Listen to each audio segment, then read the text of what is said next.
सुप्रिया श्रीनेत ने कहा कि यह गांधी जी का देश है, जिन्होंने कहा था कि नीति निर्माण के वक्त पंक्ति में खड़े अंतिम व्यक्ति का चेहरा याद कीजिएगा।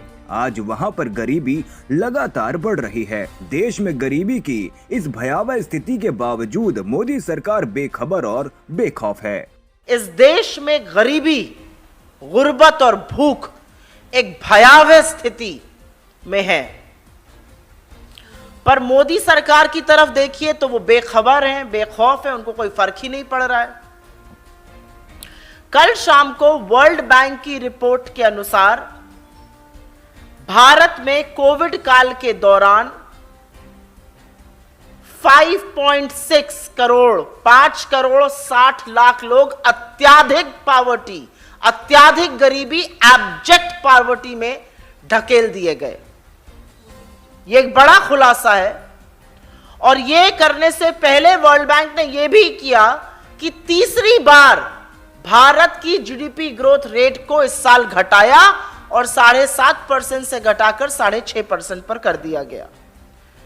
अब विशेषज्ञों की माने तो वो कहते हैं कि वर्ल्ड बैंक जो गरीबी का आंकड़ा बता रहा है, जो एब्जेक्ट पावर्टी, अत्याधिक गरीबी का आंकड़ा बता रहा है, वो कम है, क्योंकि उन्होंने डॉलर के परचेजिंग पावर पैरिटी मूल्य को करीब 20 पर रखा है। और असल में जो सिचुएशन ऑन द ग्राउंड है, जो स्थिति, जमीनी हकीकत है, वो और भी भयावह है। कुछ विशेषज्ञों ने आंकड़े देकर कहा है कि 27 से 30 करोड़ लोग अत्याधिक अथक गरीबी, एब्जेक्ट पावर्टी का शिकार हुए। नीति आयोग का जो बहुआमी गरीबी सूचकांक है, मल्टीलैटरल पावर्टी इंडेक्स, वो कहता है देश के 25% लोग गरीब हैं।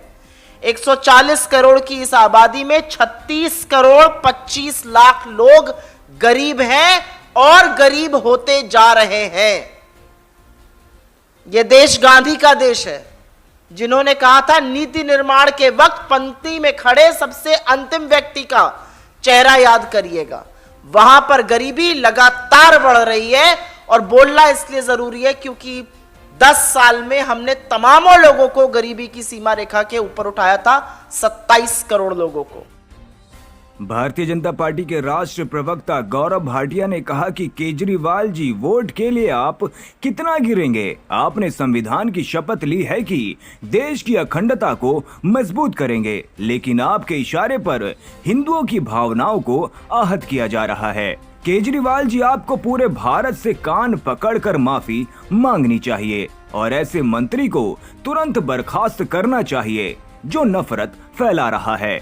अगर आप ऐसा नहीं करते हैं तो स्पष्ट है शब्द मंत्री के हो सकते हैं, लेकिन ये जहरीली सोच और निर्देश अरविंद केजरीवाल का है। आम आदमी पार्टी के सरकार में मंत्री हैं, उन्होंने ना केवल सभी हिंदुओं की भावनाओं को आहत किया है, बल्कि राष्ट्र की अखंडता पे भी एक गहरा प्रहार किया है। बड़े भारी मन से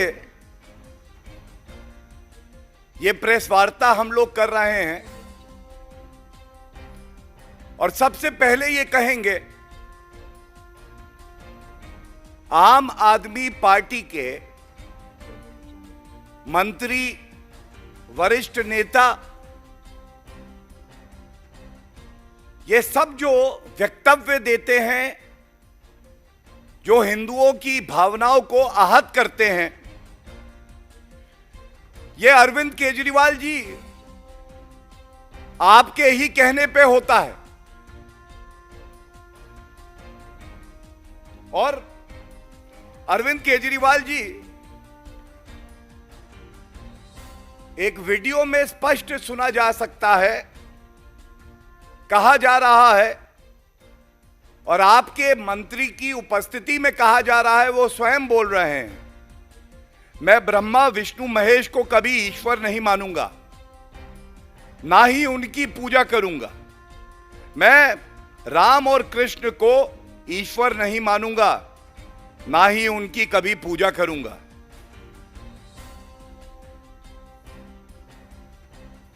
इस तरह के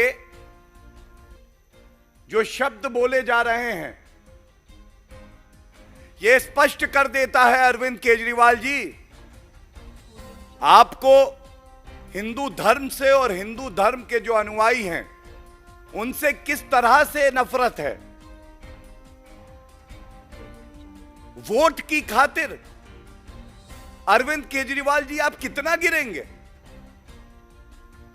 अरविंद केजरीवाल जी, ये समय है जब आपको हम याद दिलाएंगे आपने संविधान की शपथ ली है। उस शपथ में यह आपकी संवैधानिक जिम्मेदारी है कि आप सौहार्द को बढ़ाएंगे, देश की अखंडता को और मजबूत करेंगे। लेकिन हो क्या रहा है, चुनाव को देखते हुए वोट बैंक को साधने के लिए अरविंद केजरीवाल जी के इशारे पर हिंदुओं की भावनाओं को आहत किया जाता है। वो भी आहत एक मंत्री करता है जिसका सोशल जस्टिस डिपार्टमेंट है। अरविंद केजरीवाल जी, आपने संविधान को तार-तार किया है। हर उस हिंदू की भावना को आपने आहत किया है जो ये मानता है कि उसके रोम रोम में भगवान ब्रह्मा विष्णु महेश, भगवान राम, भगवान कृष्ण का अंश है। और आपको पूरे भारत से कान पकड़कर माफी मांगनी चाहिए। और यदि आप ऐसा नहीं करते, बड़ी जिम्मेदारी से कह सकता हूं, हिंदू समाज बहुत सहिष्णु है, लेकिन अपने इष्ट, अपने ईश्वर और भगवान का अपमान कतई सहन नहीं करेगा। हम ये भी मांग करते हैं कि आप ऐसे मंत्री को जो नफरत फैला रहा है, जो दंगे कराना चाहता है आपके इशारे पर, तुरंत बर्खास्त करें। जो शपथ आपने ली है संविधान की, समय आ गया है, आप अग्नि परीक्षा दें। आप दिखाएं कि आप संविधान का पालन ही नहीं करेंगे, बल्कि ऐसे मंत्री को भी बर्खास्त करेंगे जो समाज में जहर उगलता है। और अगर आपने माफी नहीं मांगी और अगर आपने ऐसे मंत्री को बर्खास्त नहीं किया, तो एक ही निष्कर्ष है, शब्द मंत्री के हो सकते हैं, लेकिन यह जहरीली सोच और निर्देश अरविंद केजरीवाल का है।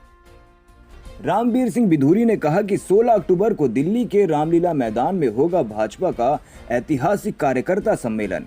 भाजपा के यशस्वी राष्ट्रीय अध्यक्ष जेपी नड्डा करेंगे संबोधित। अध्यक्ष जी ने और मल्होत्रा जी ने आप सभी को जानकारी दी है कि 16 अक्टूबर को रामलीला मैदान में भाजपा कार्यकर्ताओं का एक विशाल सम्मेलन आयोजित किया गया है और इस सम्मेलन में 1 लाख से ज़्यादा कार्यकर्ता शामिल होंगे। यह ऐतिहासिक सम्मेलन होगा।